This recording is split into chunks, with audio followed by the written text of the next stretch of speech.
Assalamualaikum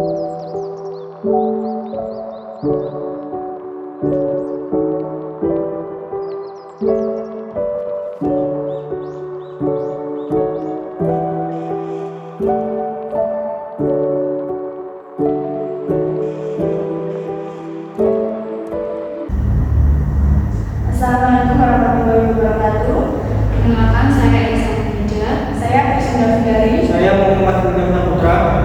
Kami di sini akan melakukan wawancara kepada salah satu guru yang mengampu mata pelajaran IPS di salah satu SMP Katolik Ramalawedungan. Selamat menyaksikan.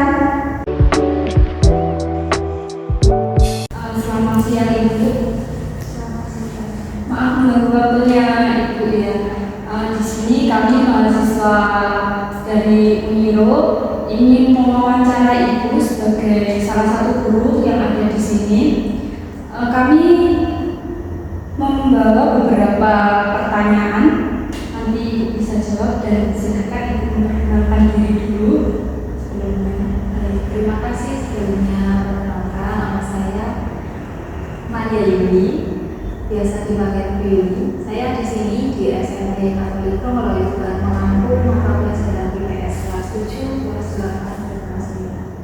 Nah, di sini karena saya diminta untuk menjadi narasumber, silakan jika saudara mau mengajukan pertanyaan kepada saya, apapun yang bisa saya jawab dan saya bantu dari tugas yang saudara dan saudara nanti ajukan, apapun itu nanti akan saya coba untuk menjawab.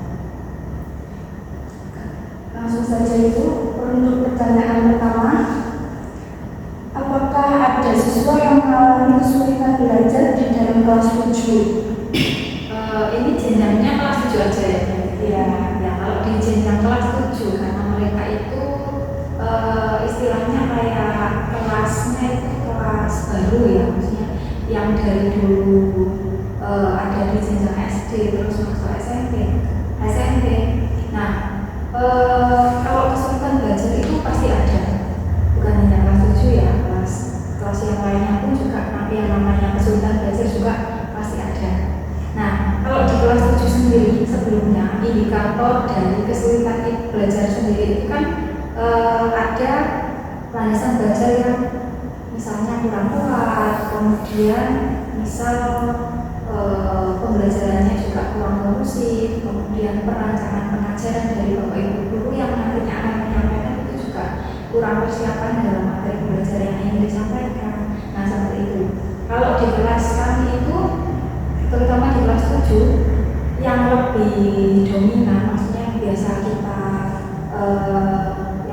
alami setiap hari dan kita dapati setiap hari itu, biasanya anak itu kurang bisa menangkap materi yang disampaikan oleh Bapak Ibu guru. Entah faktornya bisa mulai dari misalnya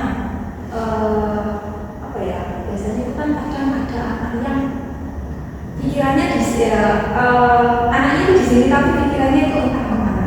Nah, biasanya itu mereka kurang fokusnya itu karena ada permasalahan yang lain yang mereka hadapi.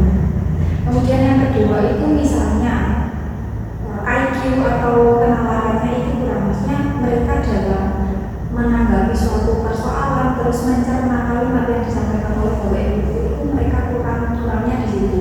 Jadi semua yang saya sampaikan tadi itu merupakan salah satu faktor yang mempengaruhi mereka dalam belajar. Akhirnya suasana belajar di kelas pun akhirnya kurang bisa menyenangkan seperti itu.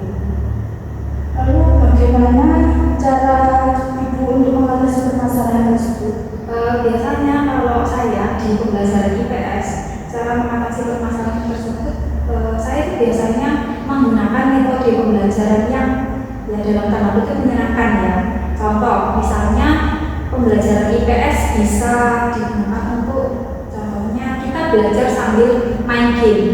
Contoh sekarang itu kan kita sudah masuk di zaman 4.0. Nah, di mana semua kegiatan pembelajaran itu harus menggunakan teknologi. Nah, biasanya saya itu selama proses pembelajaran itu saya selalu meminta anak-anak untuk membawa, bukan selalu ya, kadang-kadang membawa HP ataupun teknologi pendukung yang lain.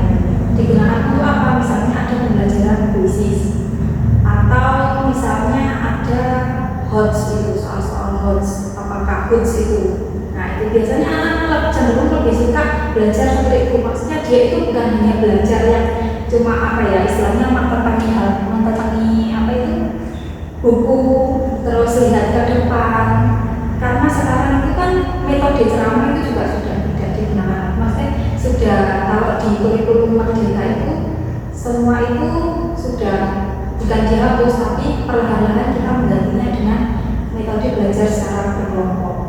Nah, yang kedua tadi itu berkelompok, selain menggunakan gadget tadi, selain menggunakan HP, kita mengelompokkan anak-anak yang misal kemampuannya itu berada di bawah rata-rata.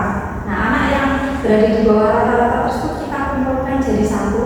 Kemudian anak yang mempunyai kemampuan yang kemampuan yang bagus itu kita sendirikan. Jadi nanti untuk anak-anak yang pintar ini kita barukan jadi menyebar di masing-masing kelompok untuk mereka bisa mengajari anak-anak yang dirasa memang belum apa ya istilahnya belum mampu atau belum mengerti di pembelajaran tersebut, seperti itu biasanya. Ya. Selanjutnya, apakah ada siswa yang tertinggal kemampuannya dalam bidang akademik? Kalau tertinggal dalam bidang akademik, ya ada beberapa tapi tidak semua. Karena selama saya mengajar di sini, selama saya mendapati melihat anak-anak yang ada di sini itu mereka kemampuannya itu kebanyakan itu mereka di atas rata-rata. Karena di rumah pun mereka juga sudah kayak mereka ikut les, ikut bimbingan belajar di luar pembelajaran sekolah, itu mereka sudah banyak yang mengikuti bimbel di luar. Jadi selama di sekolah pun akhirnya nanti gurunya juga nggak keteter, maksudnya nggak ngajari sih harus apa ya harus mau penuh banget gitu enggak. Jadi karena di sini itu kemampuannya mereka juga sudah banyak yang di atas rata-rata. Jadi untuk mengatasi permasalahan tersebut kita juga oke, tadi pertanyaannya mengatasi permasalahan atau tertinggal? Ya, yang tertinggal kemampuan Ya, yang tertinggal itu paling di sini itu cuma ada beberapa. Jadi misalnya kita KKM-nya itu kan 77 ya, 77, 78. Itu kayak untuk kelas 7 itu 77. Nah, untuk anak-anak yang prestasi akademiknya berada di bawah 77 itu biasanya kita selalu memberikan perbaikan. Jadi bagaimana caranya supaya anak yang tertinggal tersebut itu bisa mengikuti anak yang nilainya berada di atas rata-rata. Dan itu nggak banyak, paling cuma ada beberapa. Jadi saya rasa untuk yang lain itu mereka sudah mampu, karena anak sekarang itu beda dengan anak yang dulu ya. Anak yang dulu itu kan maksudnya semua apa-apa itu belajarnya masih dari buku, dari sumber-sumber yang sumber tertulis. Kalau sekarang kan sudah dari IG bisa, TikTok bisa. Mungkin anak sekarang itu jauh lebih pintar daripada gurunya seperti itu. Oke, baik. Pertanyaan selanjutnya yaitu bagaimanakah cara belajar yang disukai siswa di kelas 7? Kalau di kelas 7 karena anak-anaknya juga masih cenderung usia remaja ya, usia remaja itu kan usia pencarian jati diri. Nah, biasanya mereka itu lebih suka pembelajaran yang outdoor. Jadi di luar sekolah misalnya, mereka itu sukanya itu dikenalkan dengan alam. Misalnya kita belajar di lapangan, terus mencari sumber-sumber pendukung yang lain. Misalnya kalau di pembelajaran IPS itu biasanya kan identiknya dengan metode ceramah ya kalau IPS, karena materi IPS itu kan lebih ke pengetahuan dulu. Nah, biasanya itu anak-anak mintanya itu, Bu, sekali-sekali kita belajarnya di museum apa di mana. Nah, untuk pembelajarannya menyenangkan biasanya setiap bukan setiap bulan ya, kalau ada event apa kita itu selalu belajarnya di museum. Nah, di museum itu kan kita nanti bisa mengajak anak untuk memperkenalkan barang-barang, misalnya materi sejarah bisa dikenalkan dengan barang-barang zaman dahulu kayak waktu zaman praksasa itu, terus zaman batu logam itu bisa dikenalkan lewat museum itu, karena di sana juga ada tutornya sendiri yang bisa membantu kami untuk mendampingi anak-anak selama belajar. Itu yang pertama. Yang kedua ya tadi itu dengan teknologi, karena mereka itu sukanya ya sekarang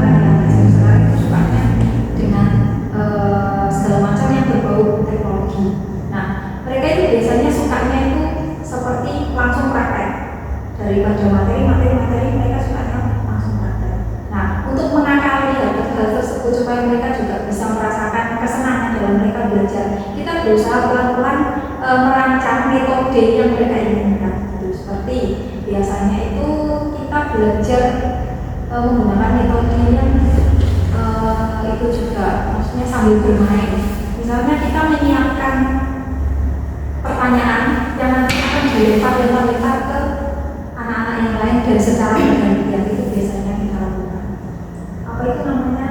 Lupa saya. Metode belajar apa itu, pokoknya ada yang melempar pertanyaan nanti yang nggak bisa dilempar ke anak yang satunya itu. Oke, selanjutnya yaitu tentang apakah ada siswa yang merasa kesulitan di dalam bersosialisasi? Kalau bersosialisasi ada, ya ada, tapi nggak semua juga. Cuma ada beberapa yang memang mereka itu susah untuk menangkap kalimat yang disampaikan oleh Bapak Ibu guru, sehingga itu akhirnya bisa mempengaruhi belajar mereka. Misalnya Bapak Ibu guru sudah menjelaskan sedetail mungkin dengan kalimat dan kata-kata yang istilahnya mudah dipahami ya, tapi namanya anak karena kemampuannya itu juga beda-beda.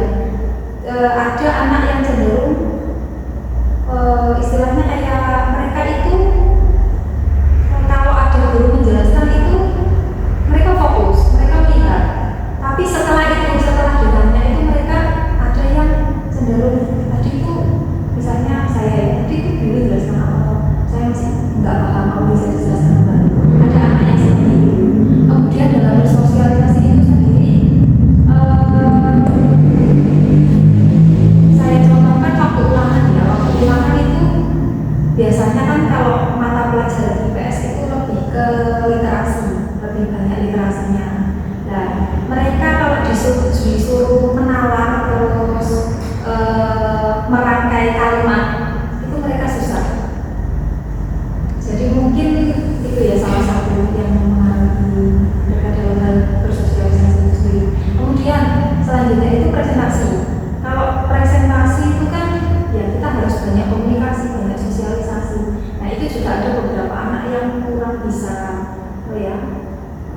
ada yang akademiknya bagus tapi cara mereka menyampaikan gagasan itu masih kurang. Terus bagaimana cara mengatasinya? Untuk mengatasi yang susah sosialisasi itu, kita menggembleng anak untuk ya kamu harus bisa gini-gini. Contohnya kita harus kalau kita mendapati anak tersebut ya mau nggak mau setiap pertemuan kita harus menunjuk anak tersebut untuk bisa berani ambil di depan umum. Itu salah satunya.